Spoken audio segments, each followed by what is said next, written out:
Welcome to the Deep Dive. Today we're taking a legendary chess game, a real classic, and putting it under the microscope. All right, so the game kicks off pretty flexibly. White plays knight to f3, Black responds knight to f6, then pawn to c4 from white. and pawn to g6 from black. Move 2, g6. That's kind of classic young Fischer, isn't it? Oh yeah, loved putting that bishop on the long diagonal, g7, fianchettoing. It was all about active pieces for him, even early on. White continues knight to c3. Black castles kingside, nice and safe. And then white plays bishop to f4. This is significant because it stops black from playing the king's Indian defense. Which was one of Fischer's favorites. Exactly. So Byrne is trying to steer the game. But Fischer, he pivots. Yeah.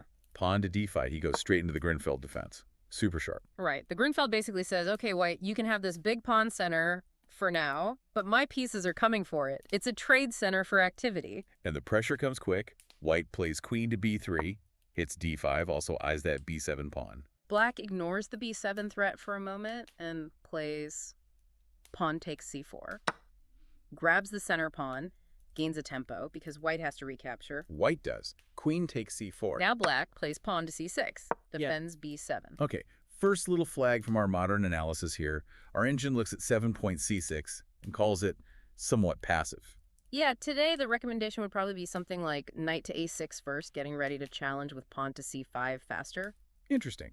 But Byrne doesn't punish it. He just grabs more space. Pawn to e4, he gets that perfect pawn center everyone talks about. Black develops knight to d7.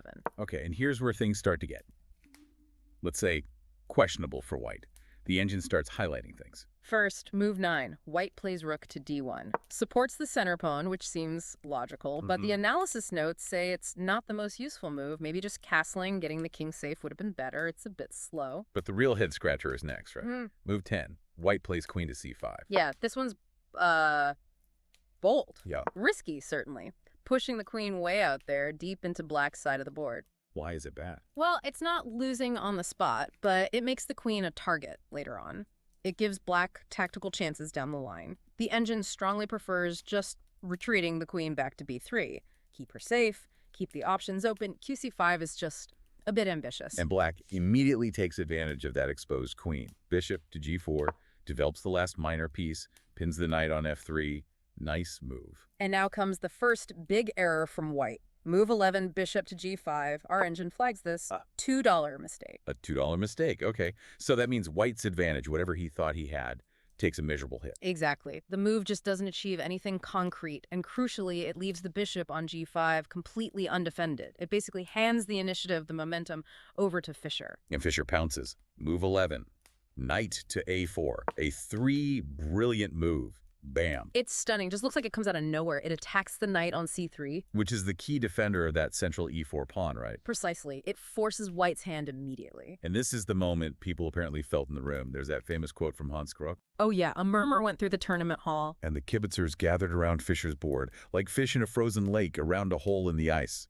Just imagine being there. Yeah. A 13-year-old makes this move and everyone just knows something big is happening. So Byrne has to react. He retreats the queen to a3. Why not just take the knight on a4? Seems like a free piece. But it's not free at all. If white plays 12, knight takes a4, then black plays 12, knight takes e4. Hitting the queen on a3 and the undefended bishop on g5. Exactly.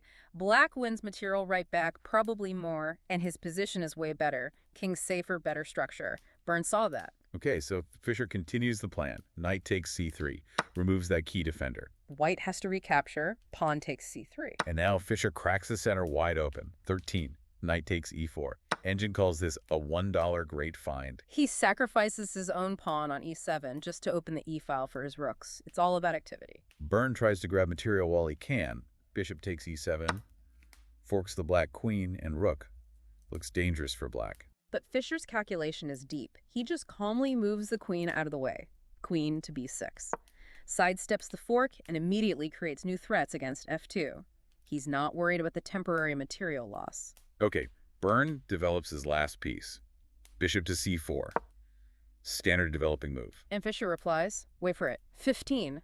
Knight takes c3. Another $1 great find. Another knight sacrifice. Wow. Okay, what's the idea this time? It blows open the e-file completely. Now black is threatening to play rook to e8, check, and win the bishop pinned on e7. It's getting very tactical. White tries to parry, bishop to c5. This move defends the e-file, stops rook to e8 for a second, but it also attacks black's queen on b6 again. Right, and this must have been the moment where Byrne thought, okay, maybe the kid finally slipped up. He missed this attack on his queen. Nope. Fischer ignores the threat to his queen and plays rook to e8 check, activates the rook with tempo. White has only one legal move. King to f1, forced. And now, the move that makes this game immortal. 17.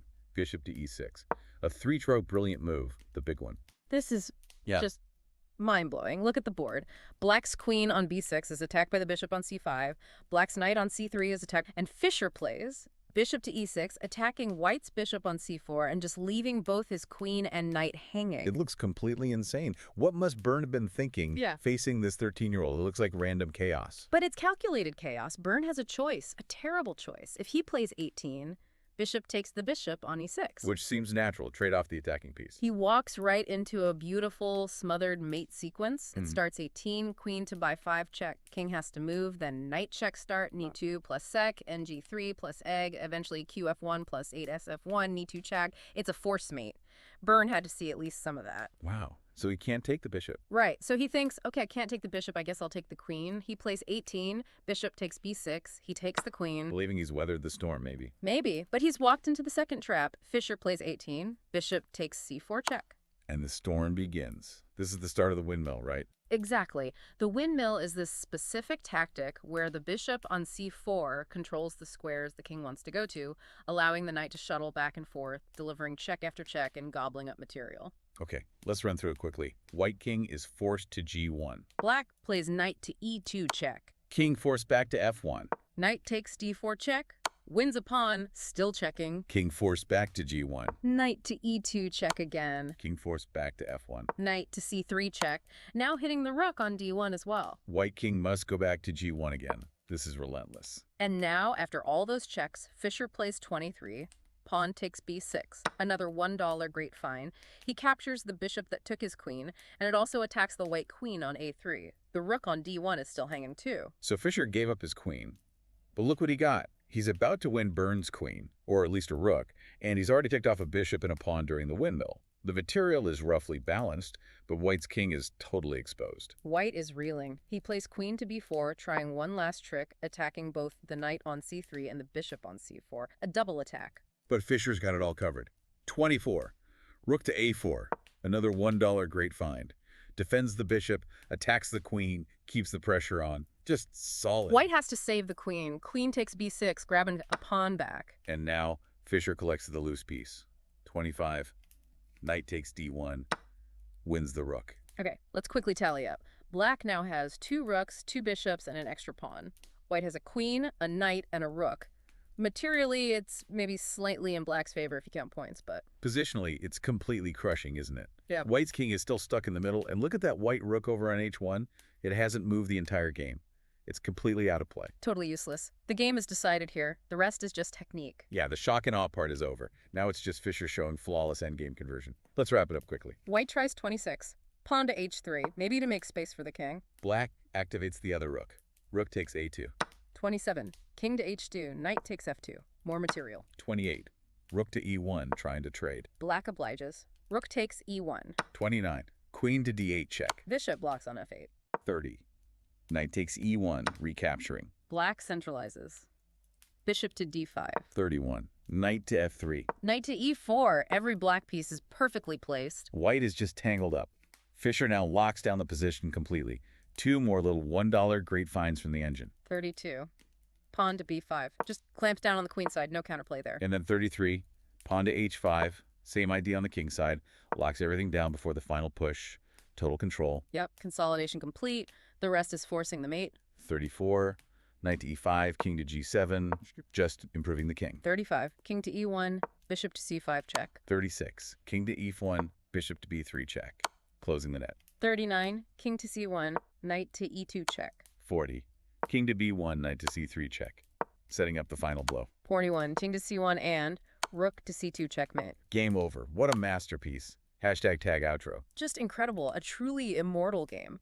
Well, if you enjoyed this deep dive into chess history and AI analysis, Then make sure you subscribe to the YouTube channel Chess Explained by AI for more like this. We'll catch you on the next one.